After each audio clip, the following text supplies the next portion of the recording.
பிரியமானவர்களே, எப்படி இருக்கிறீங்க? நல்லா இருக்கீங்களா? ஆண்டவருடைய சிருஷ்டிப்பு ஆச்சரியம் தானே. இதை பார்த்தே மலைச்சு போனா இதை சிருஷ்டித்த தேவன் எப்படிப்பட்டவராயிருப்பார்? அவ்வளோ பெரிய தேவன் உங்களோட பேசுகிறார்ல. இவ்வளோ மகிமையான காரியத்தை சிருஷ்டித்து கொடுத்த தேவன் இன்றைக்கு உங்களோட பேசுகிறார். ஏன் தெரியுமா? உங்களுடைய துக்கத்தை அவர் சந்தோஷமாய் மாற்ற விரும்புகிறார். உங்க பயத்தை மாற்றி உங்களை மகிழ்விக்க விரும்புகிறார். உங்க வாழ்க்கையில ஏதோ ஒரு உள்ளத்துல போராட்டத்தோட கலங்குறீங்கல்ல, அந்த கலக்கத்தை மாற்றி ஆசீர்வதிக்க விரும்புகிறார். அவருடைய வசனத்தின் மூலமா ஆண்டவர் என்ன சொல்றார் தெரியுமா?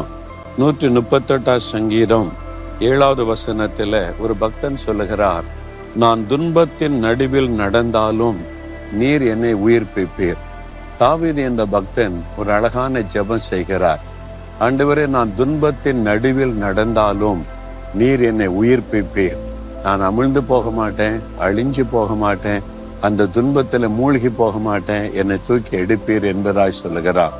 இந்த தாவீதுடைய வாழ்க்கையில நிறைய பாடு, நிறைய உபத்திரவம். ஒரு சமயம் சொல்றாரு, மரணத்திற்கும் எனக்கு ஒரு அடி தூரம் தான் இருக்குது. ஒரு தேசத்தினுடைய இராணுவமே அவரை கொலை செய்ய அழிக்க தேடுகிறாரு. அவ்வளவு நெருக்கத்துல துன்பத்துல நடந்தவர் கண்ணீர் விட்டு பலனெல்லாம் போகிற அளவுக்கு அவர் கண்ணீர் விட்டு அழுதாராம்.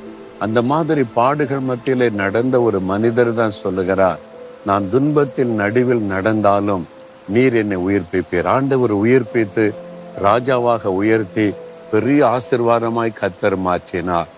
அதே மாதிரி தான் உங்க வாழ்க்கையில நடக்கும். அநேக ஆண்டுகளுக்கு முன்பாக ஒரு வாலிபனை நான் சந்திக்க நேர்ந்தது. ரொம்ப துக்கமா இருந்தான், சோகமா இருந்தான்.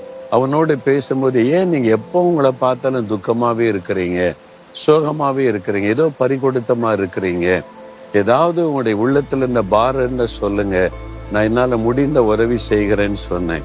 அப்படி கண்டு இந்த கண்ணீர் வடிய ஆரம்பித்தது. நான் துன்பத்தின் பாதையில நடந்து கொண்டிருக்கிறேன். எனக்கு நிரந்தரமான வேலையில டெம்பரவரி ஒரு வேலை, கொஞ்சம் சம்பளம், அதை வச்சு ஒரு மாசம் முடிந்து என்னால் முழுமையா சாப்பிட முடியாது. 2 வாரம் தான் 3 வேளை சாப்பிட முடியும். அடுத்த வாரம் வரும்போது ஒரு நாளைக்கு ஒரு வேளை தான் சாப்பிட்டு வேலையும் செய்கிறேன். அந்த வேலையை முடிய போகிறது. என் தாயை கவனிக்கிற பொறுப்பும் எனக்கு இருக்கிறது. ஆனா வழி இல்லை, என்ன பண்றதுன்னு தெரியல. என் சொந்தக்காரங்க வசதியா இருக்கிறாங்க, பெரிய பதவியில் இருக்கிறாங்க, அவங்க நினைச்சா எனக்கு ஒரு வேலை வாங்கி கொடுக்க முடியும். எத்தனை பேர்கிட்ட அலைஞ்சு பார்த்துட்டு யாருமே எனக்கு இரக்கம் காட்டல. நான் ஏன் வாழணும்? எனக்கு யார் இருக்கிறா? செத்து போயிடலான்னு எனக்கு தோன்றுகிறது. இந்த துன்பத்திலிருந்து என்னால் எப்படி வெளிவரன்னு தெரியல என்று கண்ணீர் விட்டு அழுதா. நான் அந்த வாலிபனுக்கு சொன்னேன், உங்க மேல அக்கறை உள்ள, அன்பு உள்ள, இந்த துன்பத்திலிருந்து தூக்கி எடுக்கிற ஒரு ஆண்டவர் உண்டு, அவர் உங்களுக்கு சொல்லட்டுமான்னு சொல்லி இயேசுவை பற்றி சொன்னேன். ரொம்ப கவனமாய் கேட்டார். உங்க மேல ஒரு அன்பு வைத்திருக்கிறார், இந்த துன்பத்திலிருந்து உங்களை தூக்கி எடுப்பார். அதுக்கு தான் அவர் சிலுவைக்கு போனார். அவர் துன்பத்தின் பாதையில நடந்து துயரங்களை ஏற்றுக்கொண்டு பாடுகளை ஏற்றுக்கொண்டு சிலுவையிலே மரித்து உயிர்த்தெழுந்தார் என்று சொன்ன போது கண்ணீரோடு இயேசுவை தன் வாழ்க்கையில ஏற்றுக்கொண்டார்.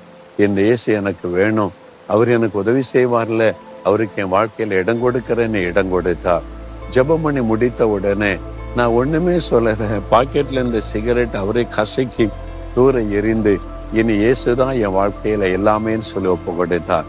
என்ன நடந்தே தெரியுமா? உடனே தேவன் ஒரு அற்புதம் செய்து நிரந்தர வேலை கொடுத்தார். அவருக்கு அவ்வளோ சந்தோஷம். எந்த சொந்தக்காரங்களையும் உதவி செய்யாம ஆண்டவரே எனக்கு ஒரு அற்புதம் செய்து வேலை கொடுத்துட்டார். இன்னும் கொஞ்ச நாளானது ப்ரமோஷன் கொடுத்து உயர்த்தி விட்டார்.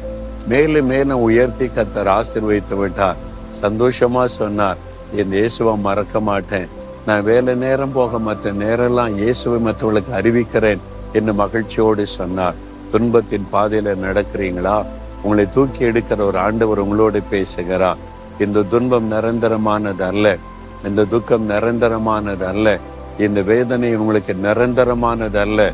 இன்றைக்கு ஒரு மாற்றத்தை உண்டாக்குவார். அவருக்கு உங்களுடைய வாழ்க்கையில இடம் கொடுத்திருக்கிறீங்களா? அவங்க உள்ளத்துல இயேசு இருக்கிறாரா?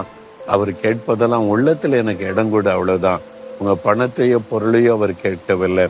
இதுவரைக்கும் அவருக்கு இடம் கொடுக்காட்டா, இன்றைக்கு இயேசுவே என் வாழ்க்கையில நீங்க வாங்க, இந்த துன்பத்திலிருந்து என்னை தூக்கி எடுங்க, எனக்கும் ஒரு ஆசீர்வாதமான வாழ்க்கை கொடுங்கன்னு கேளுங்க.